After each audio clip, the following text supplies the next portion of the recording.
Welcome into the Mile High Baseball Podcast. That's right. They gave me, Jake Shapiro, a podcast. I couldn't believe it either. This is the fourth incarnation of Jake doing a Rockies podcast. And I know a lot of you listening probably have listened to some of my other shows, including Rocky Road, which it's great to finally get back behind a mic, talking baseball, hanging out with you guys, the listeners and the audience. You guys have been awesome to me. And I can't wait to run through this 2023 baseball season with you and enjoy, hopefully, some Colorado Rockies baseball. There might not be a lot of times for enjoyment, but that's the beauty in baseball. Even the team that loses 100 games is going to win 62, right? So I actually am very excited for this Rocky season, not necessarily because the team is going to be good. They are probably going to be very bad, but I do believe they're going to be a little bit more interesting than they were last year. I wrote the column for denversports.com at the end of the year that the Rockies probably had their most boring season in franchise history last year, and they followed that up with a very boring off season. So how have we gotten interesting? Well, I'll talk about that in a second, but for those of you who do not know who I am, Jake Shapiro, covered the Rockies for quite a while for many different outlets in the late 20-teens, was at all those great Nolan Arenado, Trevor Story, John Gray, Herman Marquez games, Kyle Freeland, all those guys. And now I work here at Denver Sports. You can catch me sometimes on air at 104.3 The Fan, and you can catch me reading and writing and producing and doing all the stuff on denversports.com. A lot of Nugget stuff, a lot of Rocky stuff. So I hope you stick around for the ride with me, and I do want to tell you how this podcast is going to work, which it's going to be a once a week podcast for now that airs on Fridays at 1 p.m. live, and you'll be able to catch it downloaded wherever you get your podcasts as well. And so that means by the time we listen and we record and we do this next podcast next Friday, the Rockies will have begun their 2023 calendar. So that means it's time for a little season preview show. Hope springs eternal, right? Spring training. I watched the Rockies yesterday, 10-9 against the Angels, just bashing the ball. A lot of fun. World Baseball Classic. How fun was the World Baseball Classic, right? Trout, Ohtani to end it. That was awesome. Like, it made me get so excited for this baseball season. And again, might not be that good for the Rockies because Fangraphs currently projects the Rockies. Fangraphs, I think they have the best predictions and they're on top of these things. They currently project the Rockies to finish the 2023 season with a 64-98 record. That would tie for the worst record in franchise history. The Rockies' most amount of losses is 98. They've never gotten up to 100. Could this be the first 100-loss season in Rockies history? Maybe. And I'll talk about that in a second. But I do want to say it's even more interesting when you dive into the predictions on Fangraphs because the Rockies' playoff projection, the chance the Rockies make the playoffs, 0.0%. There are no other teams in baseball with a 0.0. Some have a 0.1, 0.2. So, Jake, what does that mean? It means Fangraphs runs 10,000 projections and simulations of the way the season's going to go. And in fewer than 4 of the 10,000, the Rockies made the playoffs. So you're telling me there's a chance. No, there's not a chance, is what Fangraphs is telling you. So yeah, we're not expecting this to be a playoff season. But again, I think this could be an exciting year. And I think that starts with Ezequiel Tovar. Ezequiel Tovar is going to have a chance at the National League Rookie of the Year. He's the 5th favorite right now, according to odds makers. And I think he's just going to have a breakout year. Fangraphs actually projects him to have the single best season out of any batter on the Rockies, which I find believable, honestly. Him putting up a 2.7 WAR with a 275, 320, 437 slash line. That seems reasonable. Tovar was really impressive in his cup of coffee at the end of the season last year for 9 games. I thought I saw some things with Tovar. We saw the power. We saw the glove. He made a wonderful play in spring training the other day, followed it up with a home run the half inning later.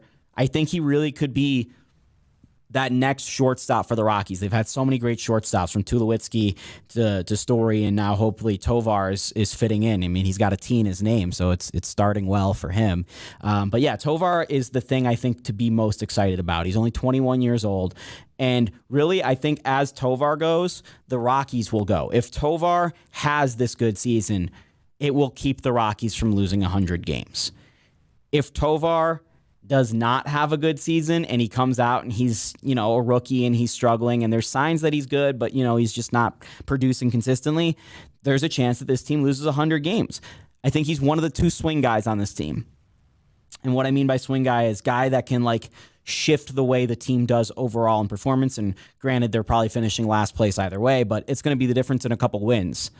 And the other guy is Herman Marquez, who had such a bad season last year, but he's been such a good pitcher for a long time. And this spring, he's come out and he hasn't allowed an earned run in 11 innings. So it looks like Marquez may have regained his form. The Rockies will need it because their pitching staff is very, very weak. It's going to be Freeland, Marquez, Urania, Gomber, Feltner, and maybe Seabold. If you're like, what is that? It's maybe a AAA pitching staff with two guys who deserve to be in the majors. It's not brilliant. So Marquez is going to need to eat a lot of innings to keep him from getting into the bullpen every single game, because these fourth and fifth starters are going to be getting the team into the bullpen quite a bit. Freeland does not look like the same guy he was just a couple of years ago, even though he got the contract extension.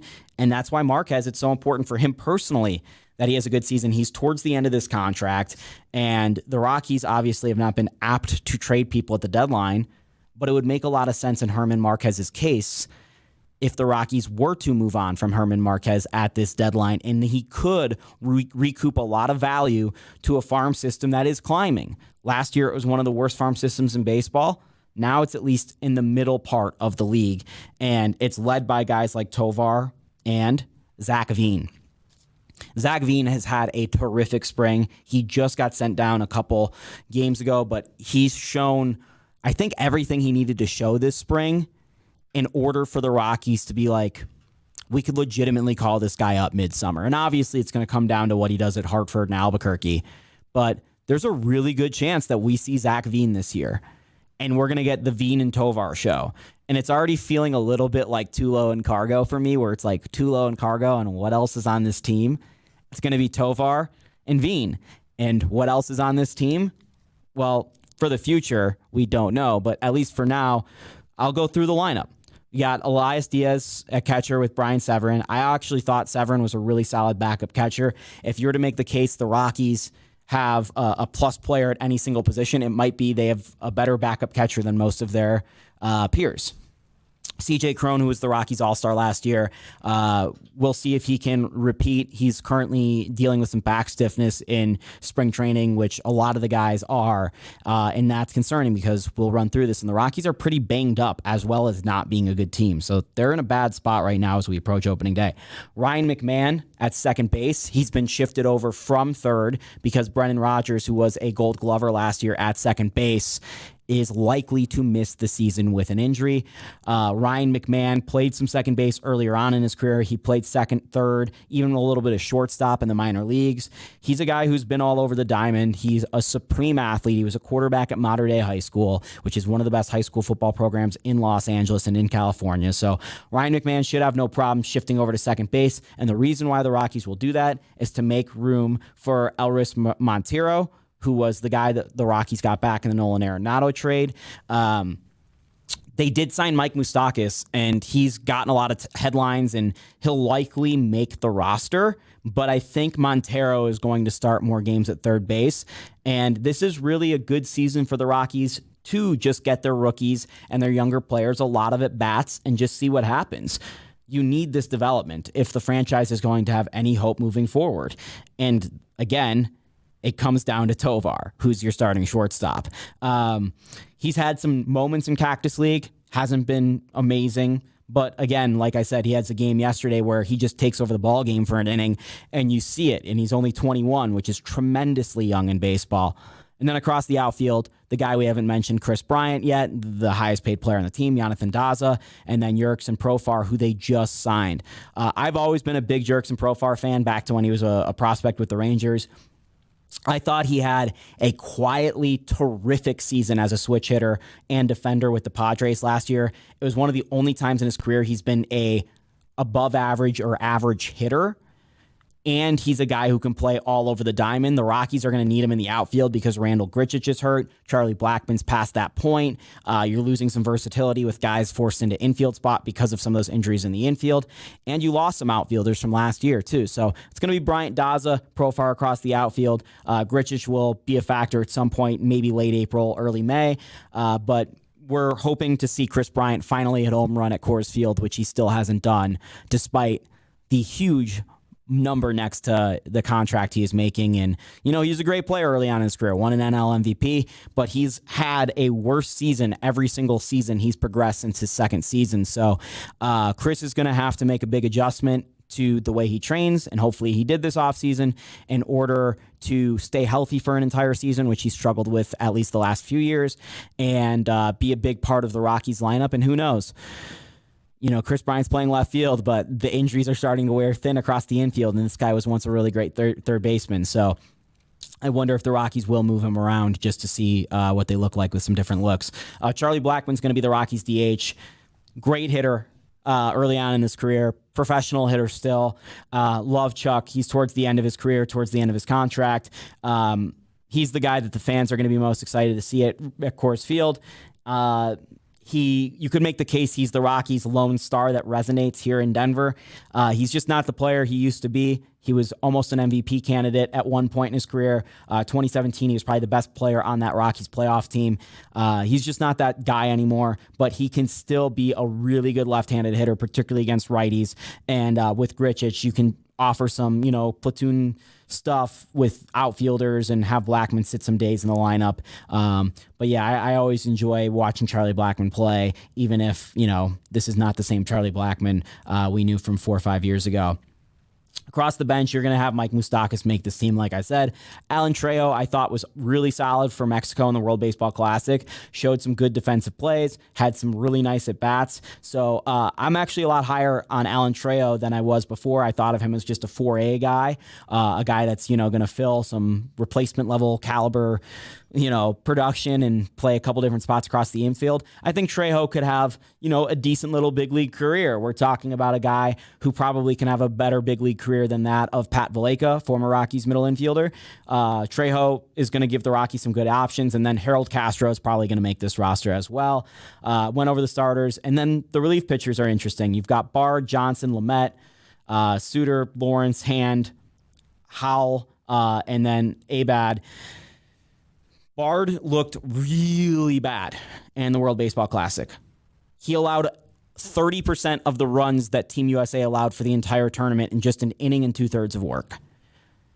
He also broke Jose Altuve's hand with an errant pitch. He just did not look like the guy that we saw last year that earned that contract extension. And everyone knows the Rockies should have sold high at the deadline last year on Bard, but they didn't. And now they continue to have Daniel Bard.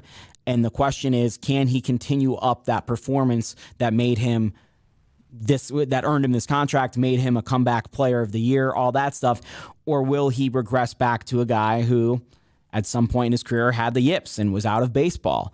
And I'm hoping it's just a bad inning or two of work and everything's going to be fine, because Daniel Bard was really fun to watch last year and was one of the best stories with the Rockies. And you're just always going to have that in the back of your mind when you have a guy like Bard. Dilson Lamet, I thought, was a nice pickup for the Rockies last year. Dennison didn't have, the same amount of run he had with the San Diego Padres, where he almost won a Cy Young. But maybe in this new role and with a year to think about this role, Lamet can recapture some of that talent that got him that consideration. Justin Lawrence was also in the WBC. He had some nice performances, just a flamethrower. I'd love to see him put it together, because the Rockies have had just a terrible history of developing relief pitchers over the last couple of years. There's just not I mean, Scott Oberg's the only one in the last 10 years that's really in-house developed. Brad Hand, that should be interesting. Former one of the best players in baseball, was like a shutdown relief closer. Just a great, guy out of the bullpen. And we'll see if the Rockies can get anything out of him as a left-handed pitcher. And I mean, the reason why he's going to be a part of the team is because of the injuries the Rockies have had already in their bullpen. They have already lost a left-handed reliever. Tyler Kinley's hurt. Antonio Sensatella is going to come back hopefully midway through the season. So we're talking about a team that's had some significant injuries to an already thin roster. And that's why they're projected to be so low. And that's why when you check ESPN today and you go to the ESPN top 100 MLB players, the Rockies don't have a single player in the top 100 of Major League Baseball. And you look at the bottom of that list, which is Eloy Jimenez at 100. Yeah, maybe if Chris Bryant puts it back together, he can climb into the list. But, there's not really even candidates right now to be considered for that top 100. ESPN had this nailed, the top 100 list. So it could be a rough year. Well, it is going to be a rough year. But hopefully we're going to have more interesting storylines, and that starts March 30th on Thursday, where Yu Darvish for the Padres is likely to take on Herman Marquez. Always love watching those two pitch, and we'll be back for another Mile High Baseball podcast with Jake Shapiro. Then I look forward to it. I look forward to watching this entire season with you guys.